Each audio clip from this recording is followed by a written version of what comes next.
जय हिंद दोस्तों। आप सभी का ऑनलाइन क्लास में बहुत बहुत स्वागत और अभिनंदन। आप सभी कैसे हैं और आप सबों का पढ़ाई कैसे चल रहा है, कमेंट में बताएंगे हमें। आज की क्लास में कुछ महत्वपूर्ण जानकारी हम आप सबों के बीच साझा करने वाले हैं। जो लोग जुड़ गए हैं और जो लोग नहीं जुड़े हैं वो सभी प्रयास करें कि अधिक से अधिक क्लास को अटेम्प्ट करें ताकि कोई भी कंटेंट आपका छूटे नहीं और आप सभी इसमें फ़ायदा उठा सकें। तो आज की क्लास में हम पदार्थ की विभिन्न अवस्था के बारे में अध्ययन करेंगे और इसमें देखेंगे कि पदार्थ के विभिन्न अवस्था कौन कौन है। तो चलिए शुरू करते हैं बिना देर किए। स्टेट्स ऑफ मैटर, पदार्थ की अवस्था, विभिन्न अवस्था क्या क्या हैं। पदार्थ की मुख्यतः 3 अवस्थाएं होती है, आप सभी थोड़ा बहुत जानते ही होंगे।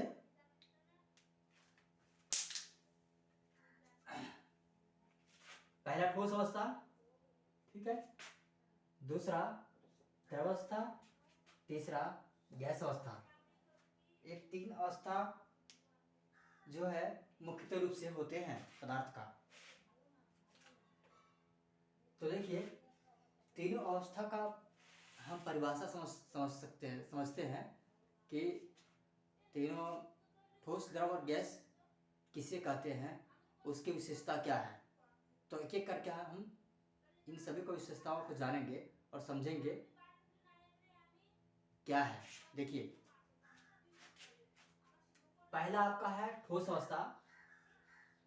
ए नंबर में ठोस अवस्था, यानी ठोस अवस्था का इसका निश्चित आकार होता है। ठोस अवस्था का आकार क्या होता है? निश्चित होता है, ठीक है, ये बदलता नहीं है कभी। दूसरा पॉइंट इसमें ठोस अवस्था का विशेषता में, गुण में, इसका निश्चित आयतन होता है, यानी इसका आयतन जो वॉल्यूम है इसका निश्चित होता है, ठीक है।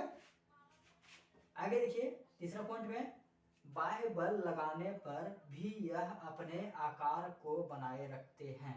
यानी ठोस अवस्था पर यदि हम बाह्य बल लगाते हैं तो भी यह अपने आकार को बनाए रखता है, अपने आकार को बनाए रखता है। कौन?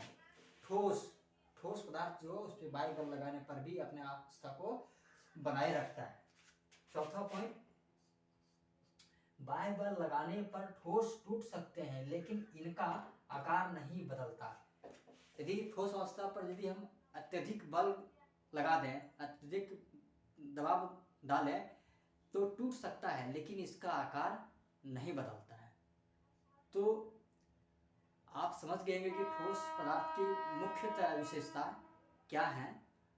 अब दूसरी विशेषता हम द्रव पदार्थ के बारे में जानते हैं कि इसकी विशेषताएं क्या क्या है। तो देखिए पहला पॉइंट इसमें दिया हुआ है द्रव अवस्था का। इसका आकार निश्चित नहीं होता है, यानी इसका आकार क्या होता है? अनिश्चित होता है। ठोस का आकार निश्चित था, इसका निश्चित आकार होते हैं, लेकिन द्रव का आकार जो है निश्चित नहीं होता है।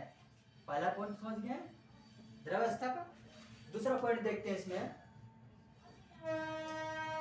द्रव अवस्था, इनका आयतन, लेकिन इसका आयतन जो है निश्चित होता है। इसका आयतन वॉल्यूम जो है क्या होता है? द्रव अवस्था का वॉल्यूम क्या होता है? निश्चित होता है। तीसरा पॉइंट देखते हैं, यह कठोर नहीं होते हैं। ये क्या है? कठोर नहीं होते हैं। कौन सा? द्रव अवस्था। द्रव पदार्थ जो है कठोर नहीं होते हैं। ठोस पदार्थ क्या है? इसमें भी एक पॉइंट जोड़ सकते थे कि यह कठोर होते हैं। कौन? ठोस पदार्थ क्या होते हैं? कठोर होते हैं। लेकिन द्रव की जब बात कर रहे हैं तो यह कठोर नहीं होते हैं। चौथा पॉइंट इसमें देखेंगे, इसमें था कि बाह्य बल लगाने पर यह अपने आकार को बनाए रखते हैं, लेकिन इसमें क्या होगा? इसके आकार को हम विभिन्न प्रकार कर सकते हैं, यानी द्रव अवस्था के आकार को हम अपने मन के अनुसार उसको आकार को बदल सकते हैं बहुत आसानी से, ठीक है। तो ये द्रव अवस्था का 4 पॉइंट हो गया। अब द्रव अवस्था के 4 पॉइंट पढ़ने के बाद हम गैस अवस्था के इसका पॉइंट के बारे में देखेंगे। गैस अवस्था, गैस पदार्थ के बारे में देखेंगे कि इसकी विशेषताएं क्या है। तो सबसे पहले इसमें देखते हैं गैस अवस्था का पहला पॉइंट इसमें है, इसका आकार निश्चित नहीं होता।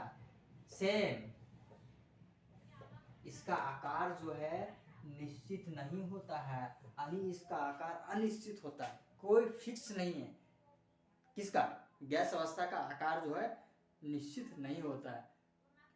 क्या आप एलपीजी, सीएनजी का आकार देखें? इसका आकार निश्चित होता है? गैस का आकार निश्चित होता है? बिल्कुल नहीं। वही ये बता रहा है कि इसका आकार निश्चित नहीं होता। दूसरा पॉइंट इसमें है, इसका आयतन निश्चित नहीं होता है। इसका आयतन यानी इसका वॉल्यूम भी निश्चित नहीं होता है। किसका? गैस अवस्था का वॉल्यूम भी निश्चित नहीं होता है। ठीक है, इसका वॉल्यूम हम जो है निश्चित कर भी नहीं सकते। अगला इसमें पॉइंट है, इसे संपीड़ित किया जा सकता है। गैस अवस्था यानी गैस को हम संपीड़ित कर सकते हैं। संपीड़ित, एक मेन पॉइंट यहाँ पे आया, एक शब्द नया शब्द है संपीड़ित, मतलब दबाना, यानी उसको हम दबा सकते हैं।